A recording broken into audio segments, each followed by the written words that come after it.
In the fifth round of the tournament, Vaishnavi CM, the top seed, faced Sidharth Suryan, the second seed. They had faced the same situation in the previous tournament as well. They played each other in round five. There, the game ended in a draw, and here also the game ends in a draw. But this was a thrilling game played till the end. Like the fight went till the end. Siddharth had some great opportunities to win this game. This is one such opportunity. Move number 32. Black has just played rook b8. You can see that white pieces are more active. The queen and rook are menacing. Knight's also looking good. So white's position is good. This pass pawn is about to be taken. And here white has a winning shot. Just an outright winning move. And that is rook takes f7. Because if king takes, the point is queen e6 check. And when king goes back, knight g6 checkmate. This was there for Sidharth. He did not see it. It's not that easy to see. It's one of the tactics which you either see it or you don't. You cannot like look for it and find it.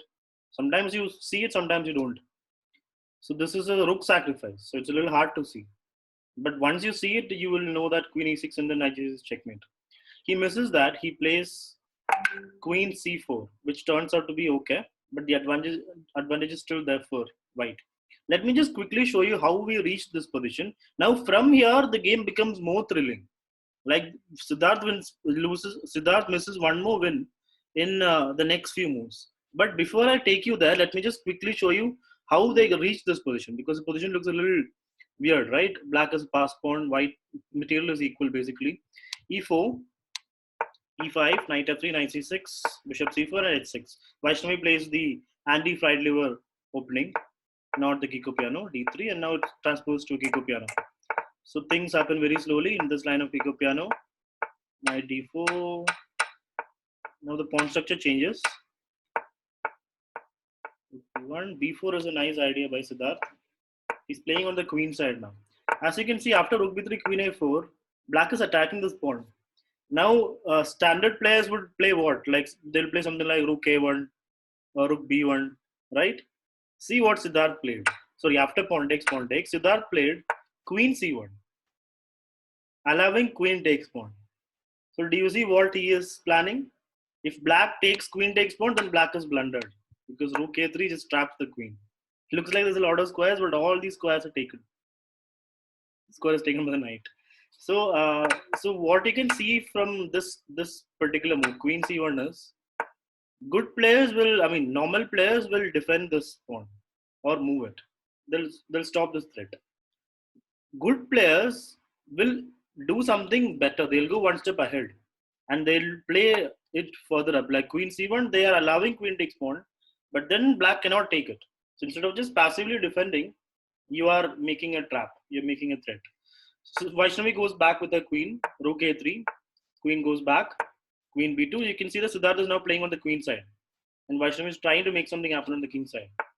Rook moves, queen b5, queen a6, threatening a7, rook a5. So that was a big movement, because here Vaishnavi should have done something better. Like, let's see what the engine says. Pawn takes, and then queen c2. Go for counterplay is what the engine says. She played rook a5, which turns out to be a bad endgame, because she must have been calculating queen takes pawn takes, and then knight takes pawn is equal. Like if Sidharth goes queen takes pawn, it's just an equal. Actually, it will be good for black. So knight takes pawn, it will be equal. That's what she was calculating. But instead of taking the pawn, Sidharth just calmly plays pawn g3. And the pawn structure is too bad for black. These pawns are weak. Rook b7 is coming. Pawn takes, and now she goes for queen c2. She has realized that you cannot just defend threats, you have to go for counterplay. And this is where she goes for that. Rook is attacked, pawn's attacked, rook goes to b7. White's pieces look really good now. Queen takes pawn, rook takes a7. A nice move actually, the best move according to the engine. Most of us would play queen takes a7, right? Because you're threatening rook f7. And but you're not really threatening it, queen's defending it. So it's fine, but if the queen moves, and rook f7 is a threat. So it looks very natural to play queen takes pawn. But rook takes is better, because with rook takes now queen b7 can be coming, and the queen is defending d3. Queen's also threatening queen. There's also threat of queen takes a5. So that's why this queen staying here is better. than going there. Queen b1 check, king moves up, rook b8, queen c4. This is where I took you. This is the moment where Sidharth missed the win. The winning move would have been rook takes f7. I showed you this first. King takes queen e6 and then checkmate. But he missed it. He played queen c4. Still he has the advantage. And the threat is queen f7 here. Black has only one way to stop it because rook f8 will not stop it because of knight g6. Right? Pawn pinned. So the only move here is queen b3, which he finds. After queen b3, Sidharth goes for the endgame. Queen takes, pawn takes, and now rook c8, e5. The endgame is still good for white. Rook d5, knight b6, rook takes pawn. Knight takes, knight d5. So Sidharth is a pawn up, and he's trying to win this. The pawns are on the same side, so it's not that easy to win.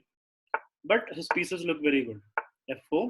One thing I didn't like about this game from Sidharth is he did not use his king. He did not get his king up to e4. The position is screaming for this king f3, king e4 to be played. But he did not do that. After a few moves, both sides trying to make some threats. Now the knight comes to d6. That's an even better square for the knight. f7 was attacked, so she moves it to f6. Now again, Sidharth has a good advantage. This is where he misses the second win. He has a very nice move here, a winning move here for white. Can he find it? He played knight e8, basically threatening g7, and he'll get c7, g7. But pawn takes, rook takes g7, king will move. What happened was pawn takes, rook takes g7, and then king moves. Now in this position, after f6, the winning move for Sidharth would have been pawn f5. Because the idea is after king moves, you're pushing it to e6. That's the idea. Giving up a knight because he cannot take it. He takes it. If she takes it, pawn e7 just wins the game. He cannot stop the pawn. So this was a big moment where he did not see it. But in his defense, there was no time. He had only 1 minute 24 seconds left to play the next move. And he played knight e8, which looks good. After rook takes g7, king f5, pawn takes, king takes. It's again 2 versus 1 on the same side. Advantage is very minimal. And if he kept playing on, he would have lost on time probably. So he offered a draw in this moment. After rook e7 check, he offered a draw. Vaishnavi has only 1 minute 40 seconds. So it's risky for her also. She's down a pawn. So she accepted it. And the game ended in a draw. That means in the tournament right now, Ahan is leading with 5 points. And Sidharth and Vaishnavi are right behind him on 4.5 points.